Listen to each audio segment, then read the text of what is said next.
Mənə dedilər tasdiqlə durdum.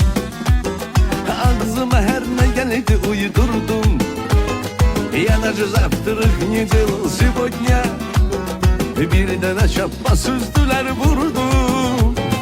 Я даже завтрак не делал сегодня. Birdən çapma süzdülər vurdum. Akşi o gün qonşu məni çağırıb toyuna. Toy əcəb keçirdi spakoyna. Bilmirəm nə süzdü bu afisant mənə. Beyin atasına qeyitdim dur oyna. Bilmirəm nə süzdü bu afisant mənə. Beyin atasına qeyitdim